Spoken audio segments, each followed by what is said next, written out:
At the most recent Super Bowl in January, a really well-funded group of Christians spent a lot of money on a Super Bowl ad campaign entitled "He Gets Us."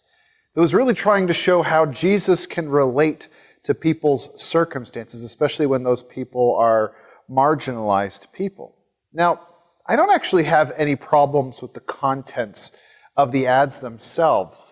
But the idea that what Jesus really needs is, a Super Bowl ad campaign assumes that what Jesus really is lacking is exposure. And so we need to make a splash as a church. But today I want to call into question whether or not what Jesus is calling his disciples to is that sort of making a splash. So we're going to pick up again with the story of Jesus' temptation at the beginning of his ministry. Last week we looked at Jesus' temptation to turn stone into bread, which really at its heart is a temptation to trust himself over God. This week we are going to look at the temptation where he's tempted to throw himself off of the temple. So read with me in Matthew chapter 4, verses 5 to 7. Then the devil took him to a holy city and had him stand on the highest point of the temple. "If you're the Son of God," he said, "throw yourself down, for it is written, he will command his angels concerning you, and they will lift you up in their hands so that you will not strike your foot against a stone." Jesus answered him, "It's also written, do not put the Lord your God to the test." Like in the previous temptation, there's several layers here, and I want to dig into them. Well, first, Jesus is tempted to use spectacle. Why would Jesus be at all tempted to throw himself off of the temple, as Satan is suggesting he should? It's not because he's despondent and can't take it anymore. Rather, Satan is suggesting that if Jesus were to throw himself off the temple, he would be miraculously rescued. Now, the temple, of course, is the most public place that the Jews have. And so for him to do this in a public place and to be, angelically, miraculously rescued would certainly make him look like a more credible Messiah. Well, people had varying understandings of what the Messiah would do and who he would be. One of the things that people thought was that when he showed up, he would come from the sky.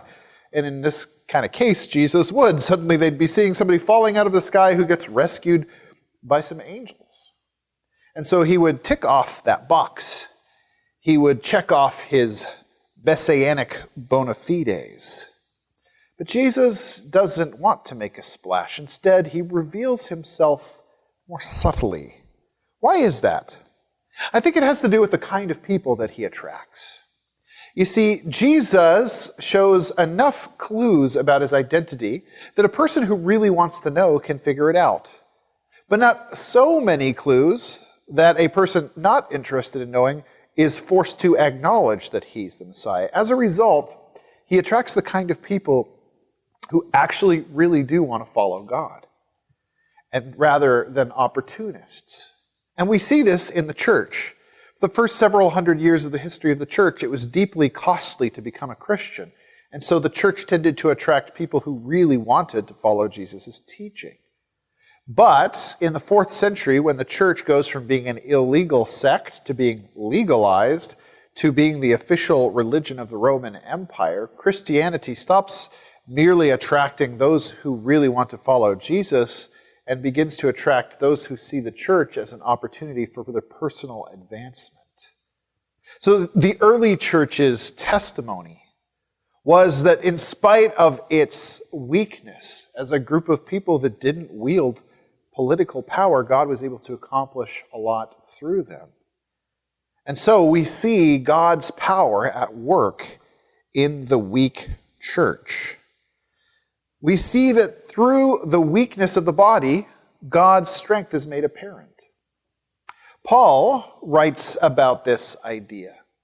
He himself struggles with some sort of unspecified physical ailment.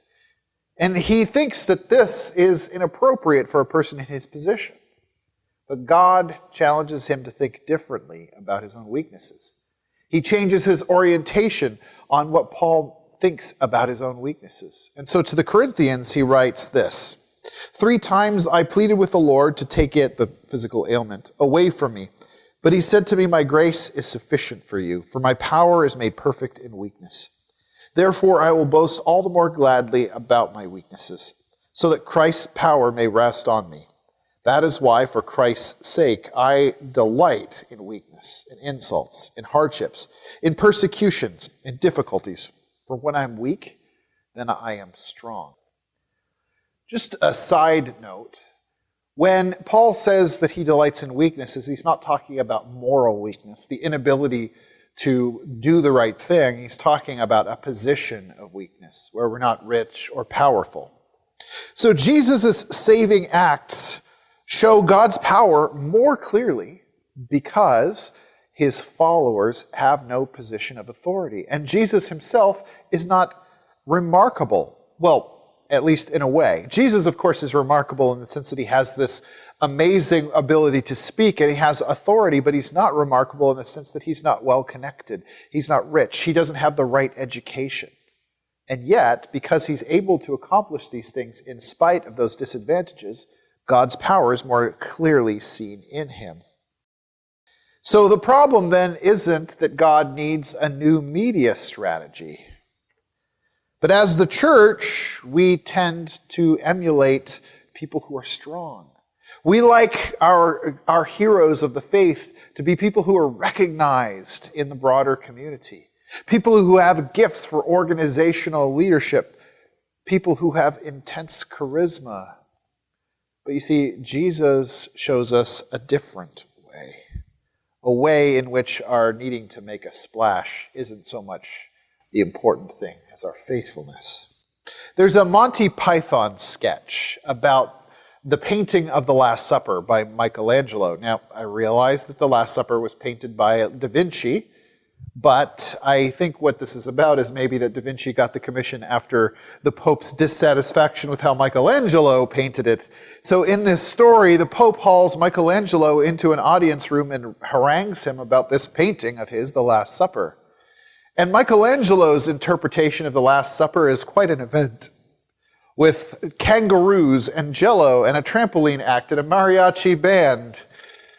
He says he doesn't want to give the impression of an old Last Supper or final meal or last snack, but he wants to give the impression of a real mother of a blowout. Because that's what we think God is after, a mother of a blowout. Whereas in reality, we see that Jesus is less impressed with people making a splash. The second level to this is that Jesus is tempted to put himself in the driver's seat.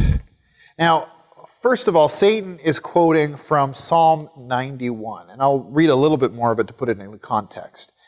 In verses 9 to 12, it says, "If you say the Lord is my refuge, and you make the Most High your dwelling, no harm will overtake you. No disaster will come near your tent. For he will command his angels concerning you to guard you in all your ways. They will lift you up in their hands so that you will not strike a foot against the stone." Now, first of all, I would just say that determining church doctrine from a psalm is always a risky enterprise. The Psalms are an authentic expression of Israel's heart of worship. It's them pouring out themselves before God, not necessarily an endorsement that everything that is said in the psalm would be at home in a theological textbook. So, for example, in Psalm 137, it says that the person who bashes the children of the Babylonians on the rocks would be blessed. I don't think that we should turn that into church doctrine. But what Satan is trying to do is say that God has promised that if you're one of his people and you're in danger, he will deliver you from that danger.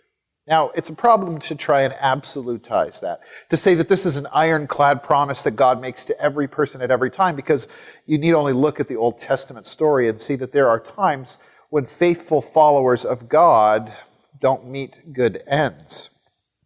But Jesus might assume, hey, I am the Messiah. I can, expect God to deliver me, except, of course, that he's going to be going to the cross. So I can force God's hand here because I have this obligation that God has placed himself in me, saying that he'll deliver me. So I can create the very crisis from which God needs to deliver me. But if Jesus is doing this, he's manipulating God into doing something rather than submitting to God. God's promises are not meant to be used to control God. That's what it means to put God to the test. Jesus is meant instead to use this assurance that he can follow with confident obedience, not that he can force God to do what he wants him to do. I remember running into this a few years ago. I was on a call with some people that I knew from Budapest when I was teaching there about 20 years ago. And one of them suggested that we have a reunion in Budapest. And I said, I'd love to come and see everybody in Budapest. I'd love to take Carolyn and the kids to see Budapest, but honestly, I just can't afford that kind of a trip. And one of my former coworkers chided me and said, hey, you don't believe in faith? God will provide? And here's the thing. I believe that when God calls us to take a step, that he will provide for us to do that thing that he's directed us to do. What I don't think that means is if I put myself in a position of need pursuing the thing I want, not the thing that God has called me to, that then God is obligated to supply my need. In other words, it's not about what I want and manipulating God into that. God gives us assurances so that we will follow him and know that we will be looked after as we follow him. It's the same problem we see with prosperity theology. It puts us in the driver's seat. And the promises become a way of me asserting control over God rather than a way of helping me to follow God with confidence. Jesus isn't going to put his own agenda over the agenda of the Father. The third layer to this is that Jesus is tempted to justify the means with the end. But Jesus never uses ends justify the means kind of thinking. Jesus could say, I do have to disobey the Father here by jumping off the temple and kind of making a stir that I wasn't supposed to. But if I do that, so many people will see that I'm the Messiah and follow me, that the amount of good that I can accomplish is far greater than the damage that I might cause by breaking this little rule. But the thing is that Jesus never takes matters into his own hands. He never says, let's do a little bit of bad so that a great amount of good can happen. Actually, this calculation that Satan seems to be pushing him towards is the exact same temptation faced by Adam and Eve. You see, Adam and Eve wanted this thing to be like God, to know good and evil. And so Satan's implying that if they take the fruit, they're going to break that little rule that God had put in place. But the good that they will get out of it, to be like God, knowing good and evil, is far greater good than the bad that they would be doing. But the problem is it assumes that I'm in a position to judge God's rules, that I can decide for myself what is right and wrong, that God somehow needs my wisdom to know how it is that we can accomplish his objectives. Jesus instead shows us that our job is to simply be faithful and obedient to what God is doing and what God has commanded, and trust that God will then take our faithfulness and our obedience and use those to achieve his own purposes. But this is the kind of compromise that the church gets into all the time. Jesus tells his disciples to love their enemies and pray for those who persecute them. And when he is under threat in the Garden of Gethsemane, when the crowd comes to arrest him, Peter pulls out a sword and starts hacking off ears in spite of Jesus' command. And Jesus says, no, put the sword away.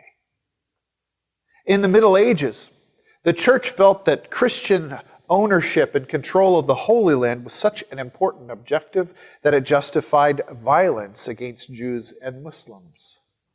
During the period of the Reformation, both the Catholics and the Protestants who had official church status felt that this union between the church and the state was so important that when the Anabaptists criticized them saying that the church should not be aligned with the state, but separated from the state so that it's not pulled into a form of civil religion, that they persecuted and executed the Anabaptists.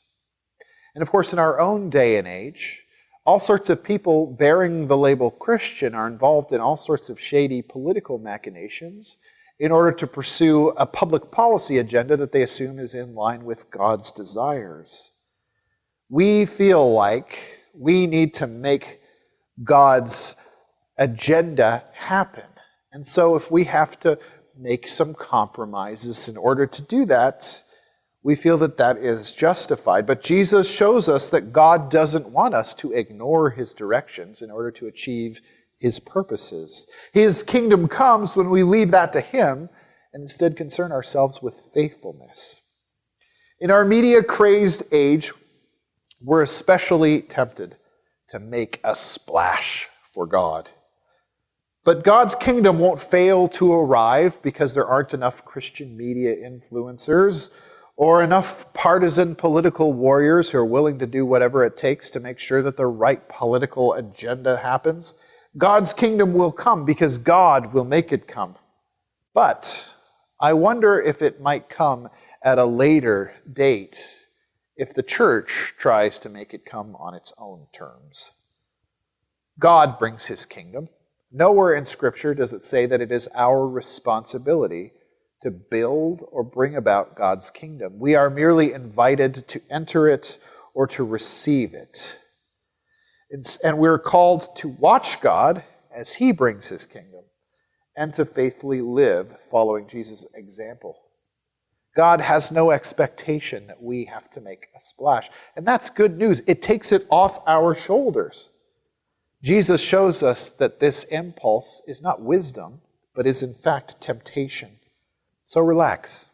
The kingdom is coming because God is faithful and it is in his hands and his power. It doesn't depend on you, but instead, you've been invited to enter it now, to come under God's direction and under his leadership. He gives us the Holy Spirit to dwell inside of us. He gives us his instruction so we know what a blessed life looks like. And he asks us to trust him and to obey him. He doesn't need you to compromise so that his promises can reach their fullness. So let's let God make the splash in whatever way he sees fit.